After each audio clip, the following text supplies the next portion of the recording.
What's up guys, Josef Rakich here from josephrakichfitness.com. Today I'm with Brad. We're going to be smashing biceps. I'm going to pick an exercise, Brad's going to pick an exercise. We're going to go back and forward and hopefully at the end of it, you can't lift the arms. Let's go.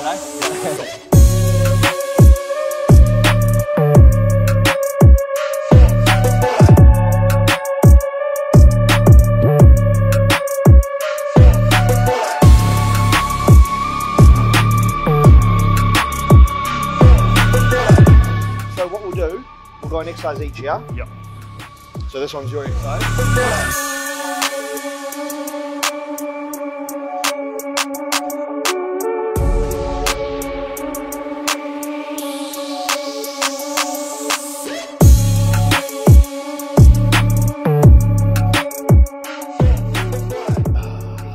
This is such a nice exercise. Very good. It's one of my favorite actually. Very good to start, right? Yeah. Like it allows you to take your bicep through.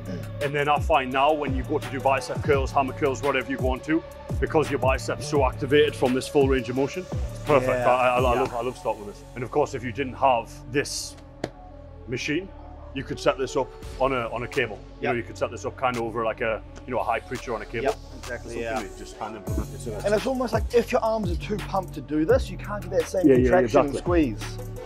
So it's a really good exercise to start when your arms are like fresh and not much blood in the muscle.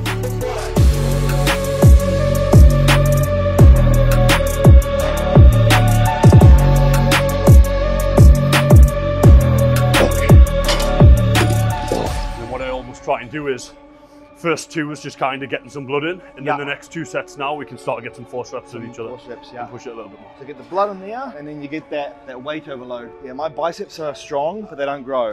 My shoulders are weak as shit. Really? But they grow. What's your chest like? Middle ground, yeah. But my shoulder press, but my shoulders, I think my best muscle.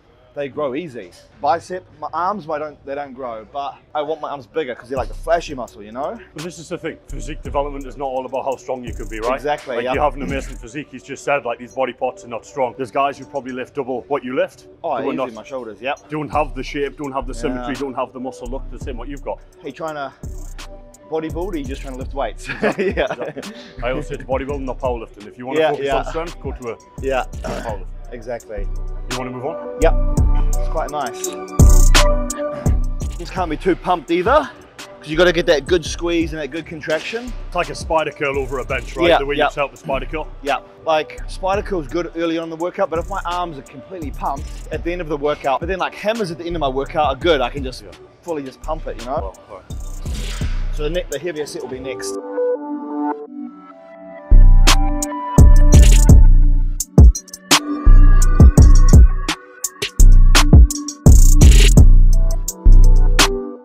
Why has he got half the stack on already and it's set number one?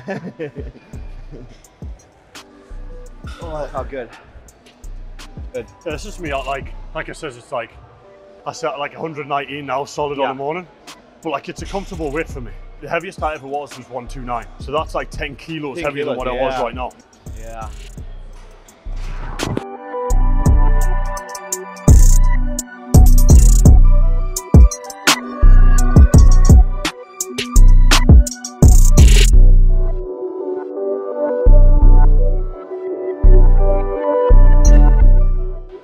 Nice work.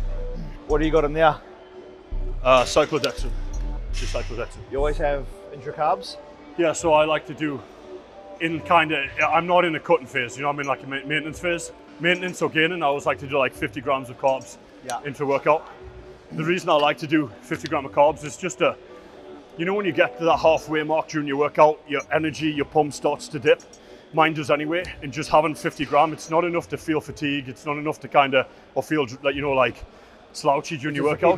Keep you going, it just takes me to the end of it. Do you have any aminos with it or just carbs? This is simply just carbs. Everything once a week or I prefer single body pots. Yeah, me too. So I do single body pots. I've tried push-pull.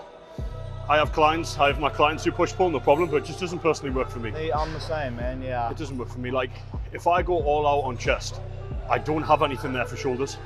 Yeah. Vice versa. Yeah. Some clients I have can go all out on chest and still hit great PBs on shoulders.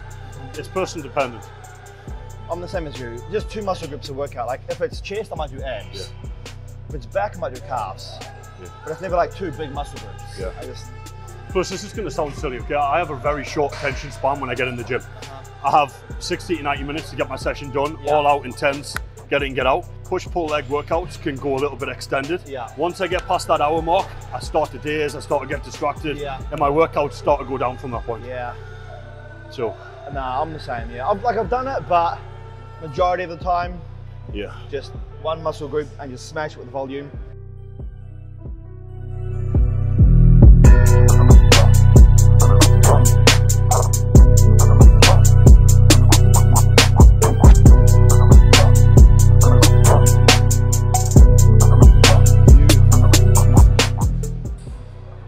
Your pick of exercise? Okay. We'll go one each. Okay. It's on me. Let's do normal cable curls. Yep. Nice. Again, because this was a lot more of an isolated position of being locked in. That was almost kind of like, it's almost like a preacher, right? Being in that position. Almost, Where a normal cable curl, you can start to hit the angle a little bit different. You can hold it a little bit wider, a little bit closer. One thing I always think when you train muscle groups is, like, a lot of people say it's not. I swear by angles. I swear by holding wider, holding closer. Oh, 100%. It 100% works. Well, doing wide, you're targeting the short head. Doing close, you're doing the long head. Yes, the whole bicep contracts as one, but the emphasis and the stress will be shifted. Otherwise, you might as well just do one exercise for the whole bicep workout and do 100 sets. Right, let's do cable curls, yeah? Where do you want to do it? There or the main room? We'll do the move. Main room?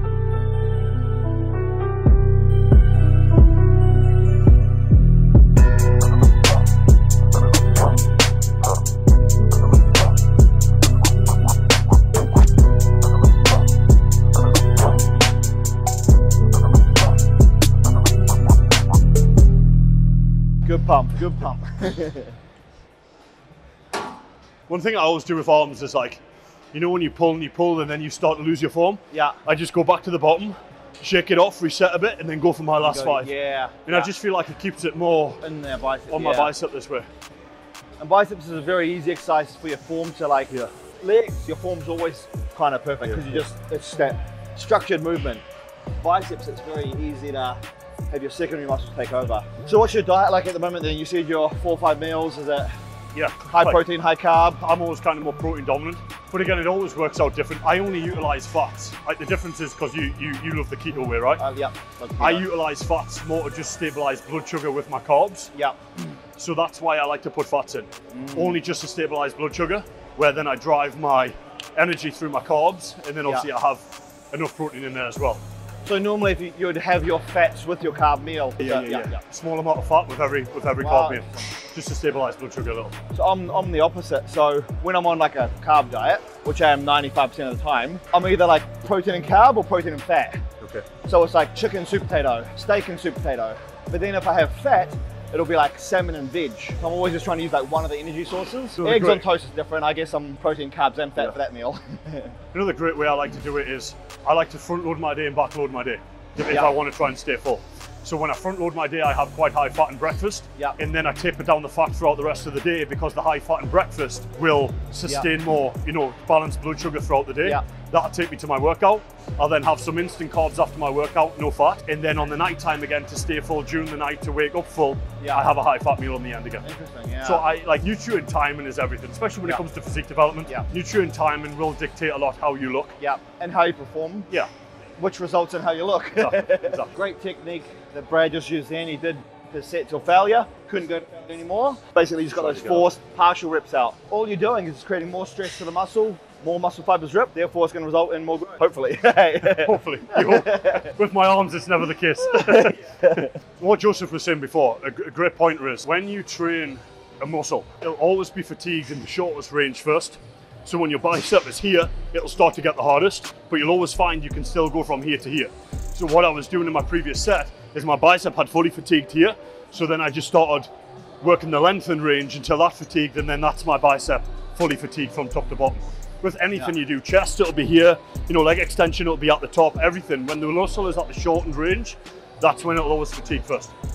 So true. All right, my pick. Your pick. I'm following you.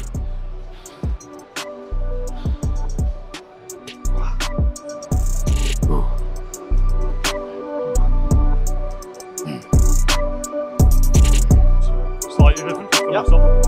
However you want. And cross body, yeah. And then explain why you prefer like that. Up your set.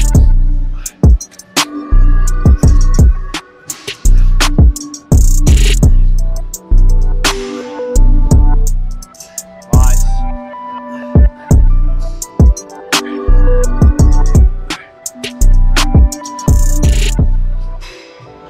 Why I prefer crossbody? Again, it's personal preference. Yeah. Like when I hammer curl like this, personally for me, I get a lot of my forearm. True, yeah. When I hammer curl like this, I just personally feel a lot of my forearm. Where when I do this, what I try and do is like relax my shoulder out in front of me a bit, and then just curl using the. So I just try to bring this as close to this all the time, and that's how I try to curl. Therefore, I don't get any forearm, but it's personal preference. Yeah. Like I know loads of people who can do this and smash the biceps.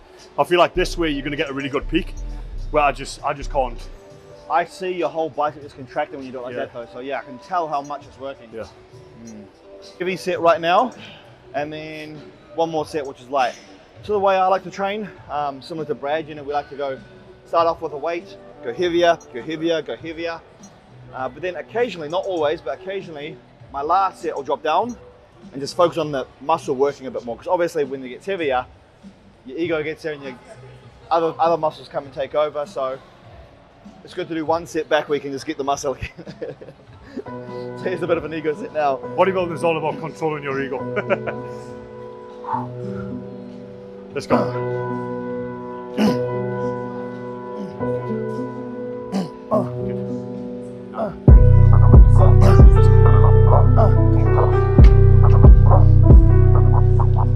Now the form on the next one will be really, really good. How much? I'll go.